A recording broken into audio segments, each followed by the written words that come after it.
மாமல்லரை பற்றி நாகநந்தி பிக்ஷு சொன்ன விஷயங்கள், இந்த மனித இயற்கை காதலர்களுடைய விஷயத்தில், ராஜ்யத்தில் அவ்வளவு பெரிய யுத்தம் நடந்துட்டு இருக்கிறப்ப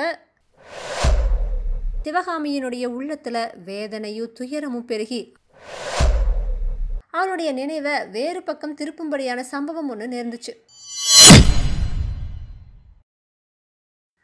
கார்த்திகை மாசத்துல ஒரு நாள் மாலை நேரத்தில் காஞ்சியிலிருந்து சிதம்பரம் போகிற சாலையில் கூண்டி இல்லாத இரட்டை மாட்டு வண்டி ஒன்று போயிட்டு இருந்துச்சு.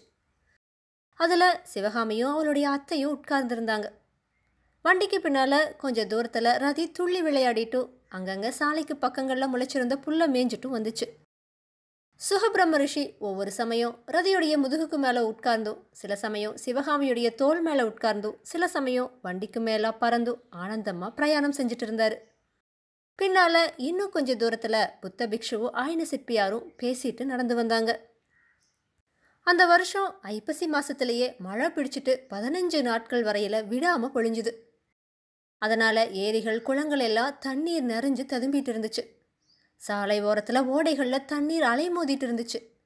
ஆறுகள் வாய்க்கால்களில் இரு கரையையும் தொட்டுட்டு பிரவாகம் மூடிட்டு இருந்துச்சு. நன்சை வயல்களில் 2ஆம் போகத்து வேளாண்மை அப்போ தான் ஆரம்பமாகி இருந்துச்சு. புன்சை காடுகளில் கம்பும் கேழ்வரகும் செழித்து வளர்ந்துருந்துச்சு. சாலையோட 2 புறத்திலும் வளர்ந்திருந்த மரங்களும் அங்கங்கே வயல்களுக்கு இடையில காணப்பட்ட தென்னந்தோப்பும் வாழை தோட்டங்களும் கண்ணை குளிர்விக்கும் காட்சியாக இருந்துச்சு. என்னதான் பெரிய மழை விட்டு பல நாள் ஆகியிருந்தாலோ வானத்தில் இப்போவும் மேகத்திரள்கள் காணப்பட்டுச்சு. அந்த மேகத்திரள்கள் இடையில தங்குறதுக்கு நேரமில்லாத நெடுந்தூர பிரயாணிகளை போல ஆகாயத்தில் அதிவேகமாக பிரயாணம் செஞ்சுது. சில சமயம் அது நீர்த்துளிகளை அள்ளி தெளிச்சிட்டு சிதறி மறைஞ்சுது. நீர்நிலைகள் மீது தவழ்ந்தும் பசுமையான தோப்புகளில் புகுந்தும் மலைத்துளிகளை அளாவையும் வந்துட்டு இருந்த குளிர்ந்த வாடை காற்று உடம்பு மேலே பட்டப்ப துணியை இழுத்து போர்த்தி கொள்ள தோணுச்சு. இருந்தாலும் அது அபூர்வமான சுகத்தை கொடுத்துச்சு. அந்த குளிர்ந்த வாடை காற்றில் அடிபட்டதுனால பட்சிகளுக்கு கூட தொண்டை கட்டிட்டது மாதிரி தோணுச்சு. சாதாரணமாக கலகலன்னு கிளுகிளுன்னு கேட்குற புள்ளினங்களுடைய குரல் ஒலியில் இப்போ கரகரப்பு சத்தம் கலந்துருந்துச்சு. வண்டியில் அத்தைக்கும் மருமகளுக்கும் இடையில பேச்சுவார்த்தை நடந்துட்டு இருந்துச்சு. இன்னைக்கு மழை பெய்யுமா சிவகாமி அப்படின்னு அத்தை கேட்டா. மழையா எங்கே இருக்குது அப்படின்னா சிவகாமி. ஆமாம், மழையை கண்டா மயிலுக்கு கொண்டாட்டம்தான்னு சொன்னா அத்தை. மாலையில் வெயில் அடித்தா கொண்டாட்டத்துக்கு என்ன குறைவு அப்படின்னு சொன்னா சிவகாமி. என்ன சொன்னேன் அப்படின்னு கேட்டா அத்தை. என்ன கேட்டீங்க அப்படின்னு கேட்டா சிவகாமி. கொஞ்சம் செவிமந்தம் இருக்கிற அத்தைக்கு பேசுறதுல அதிக பிரியம். அதனால் அப்பப்போ சிவகாமி கிட்ட ஏதாச்சும் கேட்டுட்டும் சொல்லிட்டு வருவா அத்தை. கற்பனை உலகத்தில் சஞ்சரிச்சுட்டு இருந்த சிவகாமி அத்தையுடைய பேச்சுகளை மனசில் வாங்கிக்காமையே ஏதாச்சும் பொருத்தமில்லாத மறுமொழியை சொல்லுவா. அது காதில் நல்லா விழாமல் அத்தை வேற ஏதாச்சும் ஒன்று சொல்லுவா. இதே ரீதியில் அவங்களுடைய பிரயாணம் நடந்துட்டு இருந்துச்சு. காஞ்சியிலிருந்து ஏறக்குறைய 6 காத தூரம் அவங்க பிரயாணம் செஞ்சுருந்தாங்க. மாரிக்காலத்து மாலை பொழுதில் வெளி உலகமானது எவ்வளவுக்கு குளிர்ந்திருந்துச்சோ அவ்வளவுக்கு சிவகாமியுடைய உள்ளம் கொதிச்சுட்டு இருந்துச்சு. அதில் எரிமலை நெருப்பை கக்கிட்டு இருந்துச்சு. கொழுந்து விட்டு எறிகிற ஜுவாலைகளுடனே அக்னியாறு பிரவகித்து கொண்டிருந்துச்சு. மாமல்லரை பற்றி நாகநந்தி பிக்ஷு சொன்ன விஷயங்கள் அவளுடைய மனசில் அத்தகைய பிரளய குழப்பத்தை உண்டு பண்ணி இருந்துச்சு. நம்முடைய அன்புக்குரியவர்களை பற்றி சாதாரணமாக ஏதாச்சும் கெடுதலான விஷயத்தை கேள்விப்பட்டா நம்முடைய உள்ளம் சுலபத்தில் அதை நம்புறதில்ல. அப்படியெல்லாம் இருக்காது அப்படின்னு நம்மளுடைய மனசை நாம் திருப்தி செஞ்சுக்கிறோம். அவதூறு சொல்கிறவங்க கிட்ட சண்டை பிடிக்கவும் ஆயத்தமாக இருக்கும். ஆனால் ஏதோ ஒரு காரணத்தினால நமக்கு வேண்டியவர்கள்கிட்ட குற்றம் இருக்குதுன்னு நம்பும்படி நேர்ந்துட்டா உள்ளத்தில் கோபம் கொழுந்து விட்டு எரிய தொடங்குது.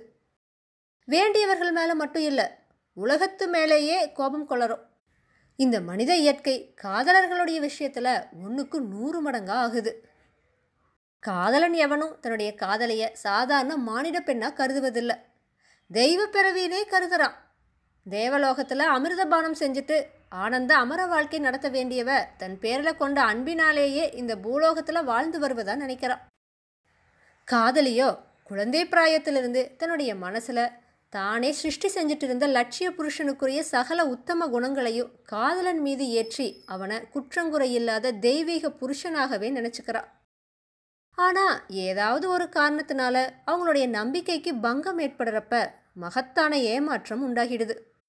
மலை சிகரத்திலிருந்து திடீர்னு அதில் பாதாளத்தில் விழறவங்க மாதிரி ஆகிடுறாங்க.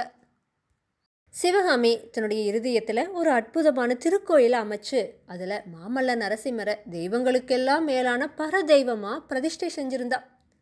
நாகநந்தி சொன்ன நஞ்சு தோய்ந்த வார்த்தைகள்னால அந்த திருக்கோயில் ஒரு நொடியில் இடிந்து தகர்ந்து விழுந்துருச்சு. அதில் பிரதிஷ்டை செஞ்சிருந்த தெய்வ சிலையும் விழுந்து நொறுங்கி பொடி பொடியாக போயிடுச்சு. குமார சக்கரவர்த்தியை பற்றி நாகநந்தி சொன்ன அவதூறு அவ்வளவு சாமர்த்தியமாகவும் நம்பும்படியாகவும் அமைஞ்சிருந்துச்சு. அவர் சொன்ன அத்தனையையும் சிவகாமி அப்படியே நம்பிட்டா. ராஜ்யத்தில் அவ்வளவு பெரிய யுத்தம் நடந்துட்டு இருக்கிறப்ப மாமல்லர் காஞ்சிக்குள்ளேயே ஒளிஞ்சிட்டு இருக்கிறதுக்கு வேறு என்ன காரணம் இருக்க முடியும்?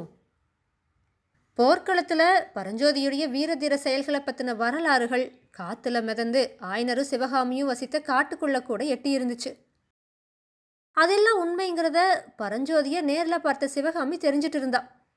தமிழ் படிக்கவும் சிற்பம் கற்கவும் வந்த பட்டிக்காட்டு பிள்ளை இப்போ பெரிய தளபதி ஆகிட்டா. அரங்கேற்றத்தன்னைக்கு அவன் யானை மேலே வேலெறிஞ்சு தங்களை காப்பாற்றிய சம்பவமும் சிவகாமியுடைய உள்ளத்தில் அழியாதபடி பதிஞ்சிருந்துச்சு.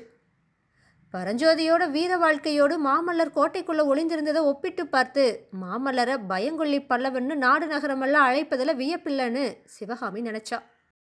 இதனால் நாகநந்தியுடைய வார்த்தைகளில் அவளுக்கு நம்பிக்கை ஏற்பட்டுச்சு. ஒரு விஷயத்தில் நம்பிக்கை ஏற்பட்டதுக்கு அப்புறமா அதை ஒட்டுன இன்னொன்னிலும் நம்பிக்கை பிறக்கிறது இயற்கை தானே. அதனால் மாமல்லரை ஸ்திரீலோலன்னு நாகநந்தி சொன்னதிலையும் அவளுக்கு நம்பிக்கை ஏற்பட்டிருந்துச்சு. வீர மன்னர்களுக்கு பிறந்த ராஜகுமாரர்களை பற்றி அவள் கதைகளில் கேள்விப்பட்டதுண்டு. மாமல்லர் அவங்களில் ஒருத்தர்னு அவள் கனவுல கூட நினச்சதில்லை. ஆனால் அதுவும் உண்மையாகத்தான் இருக்கணும் அப்படின்னு இப்போ அவளுக்கு தோணுச்சு. ஆஹா, மாய வார்த்தை பேசி ஏழை பெண்ணை கெடுக்கிறதுல அவர் கை தேர்ந்தவராக இருக்கணும். கள்ளங்கபடம் அறியாத தன்கிட்ட என்னவெல்லாம் சொல்லி ஏமாத்தினாரு. பல்லவ சாம்ராஜ்யத்துடைய சிம்மாசனத்திலேயே தன்னை ஏற்றி வச்சு விடுறவர் மாதிரி இல்லவா பசப்புனாரு. புருஷர்கள் தான் எவ்வளவு நயவஞ்சகர்கள், அதிலும் ராஜகுலத்தவர் எப்பேறுபட்ட ஈவிரக்கம் இல்லாத கிராதகர்கள் அப்படின்னு சிவகாமி நினச்சா. வழி பிரயாணத்தப்ப இந்த மாதிரியான எண்ணங்கள் சிவகாமியுடைய உள்ளத்தில் அடிக்கடி தோன்றி நரக வேதனையை கொடுத்துச்சு. சில சமயம் அவளுக்கு தன்னுடைய மனோராஜ்யத்தில் ஆசையோடு நிர்மாணித்து வந்து இன்ப வாழ்க்கையாகிய கோட்டை இடிந்து தூளாகிவிட்டபடியால் இனிமே தன்னுடைய வாழ்க்கை என்னன்னைக்கு சோகமயமாகவே இருக்குன்னு தோணுச்சு. மாரிக்காலத்தின் முடிவில் வானத்தில் சிதறி ஓடிய மேகங்கள் சில மழை துளிகளை உதிர்த்து விட்டு போகிறப்ப தன்னுடைய கதிக்காக உலகமே கண்ணீர் வடிப்பதா அவன் நினச்சா. இந்த ஒரு வாழ்க்கை மட்டும் இல்லை, இதுக்கு முன்னாடி எத்தனையோ ஜென்மாந்தரங்களிலும் தன்னுடைய வாழ்க்கை இப்படியே சோகமயமாக இருந்ததா அவளுக்கு தோணுச்சு. ஆனால் ராத்திரி நேரத்தில் எங்கேயாச்சும் தங்கி இருந்துட்டு காலையில் மறுபடியும் பிரயாணம் தொடங்குறப்ப ஜெகஜோதியாக சூரியன் உதயமாகி மரக்கிளையில் தங்கி இருக்கிற நீர்த்துளிகளை வைர மணிகளாக ஒளி வீச செய்கிற காட்சியை பார்த்துட்டு சிவகாமி கொஞ்சம் உற்சாகமடைவா. மாமல்ல நரசிம்மர் பயங்கொள்ளி தூர்த்தர் அப்படின்னு ஏற்பட்டதன் பொருட்டு தன்னுடைய வாழ்க்கையை எதுக்காக பாழாக்கிக்கணும் அப்படின்னு நினைப்பா. உலகம் எவ்வளவோ விஸ்தாரமானது. பல்லவ ராஜ்யத்துக்கு அப்பால உலகம் இருக்கத்தானே செய்யுது. தன்கிட்ட அற்புதமான நாட்டிய கலையும் இருக்கிறது இல்லையா? அந்த கலையை பார்த்து அனுபவித்து ஆனந்தமடைய நாகநந்தி சொல்வது மாதிரி உலகம் காத்திருக்குது இல்லையா? எதுக்காக தன்னுடைய வாழ்க்கை பாழாகி விட்டுதான் நினச்சிக்கணும்? இப்படி நினச்சி சிவகாமி உற்சாகமடைய பார்ப்பா. தூர தேசங்களில் பெரிய பெரிய சபைகளில் தான் நாட்டியம் ஆடுவது போலவும் கணக்கற்ற ஜனங்கள் அதை கண்டு கழித்து தன்னை பாராட்டி உபசரிப்பது போலவும் கற்பனை செஞ்சுட்டு களிப்புருவா. இத்தகைய மனோபாவத்துடனேயே சிவகாமி தன்னுடைய தந்தையை பெரிதும் வற்புறுத்தி நாகநந்தி பிக்ஷுவுடைய யோசனையை ஒப்புக்கொள்ள செஞ்சா. அதனால தான் இந்த பிரயாணத்தையே அவங்க தொடங்கினாங்க. ஆனால் என்னதான் மனசை வேறு விஷயங்களில் செலுத்தி பார்த்தாலோ, எவ்வளவுதான் பிரயத்தனம் செஞ்சு உற்சாகம் கொள்ள பார்த்தாலும் அது சாத்தியமாகலை. அப்பப்போ குமரிட்டு வந்த வேதனை உணர்ச்சியை மாற்ற முடியலை. பொங்கி எழுந்த ஆத்திரத்தையே அணைக்க முடியலை. முக்கியமாக அந்தி மயங்கி நாட்புறமும் இருள் சூழ்ந்து வந்த நேரங்களில் சிவகாமியினுடைய உள்ளத்தில் வேதனையும் துயரமும் பெருகி அவளை சோகக்கடலில் மூழ்க செஞ்சுது. அன்னைக்கு சாயங்காலம் அப்படி சோகத்தில் ஆழ்ந்த உள்ளத்தோடு சிவகாமி கட்டை வண்டியில் பிரயாணம் செஞ்சுட்டு இருந்தப்ப அவளுடைய நினைவை வேறு பக்கம் திருப்பும்படியான சம்பவம் ஒன்று நேர்ந்துச்சு.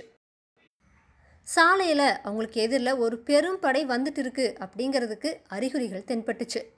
சங்கு, கொம்பு, தாரை, தப்பட்டை, பேரிகை, எக்காலம், சமுத்திர கோஷம் இந்த மாதிரியான வாத்தியங்களில் பேரொளியும், அநேக குதிரைகளும் மனிதர்களும் நடந்து வர காலடி சத்தமும், போர் வீரர்களோட பேச்சு சத்தமும், போர் முழக்கங்களுடைய கோஷமும் கலந்த பேரிரைச்சல் நிமிஷத்துக்கு நிமிஷம் நெருங்கி வந்துட்டு இருந்துச்சு. கொஞ்ச நேரத்துக்கெல்லாம் சைனியத்துடைய முன்னணி படை வீரர்கள் அவளுடைய கண்ணுக்கு தென்பட்டாங்க.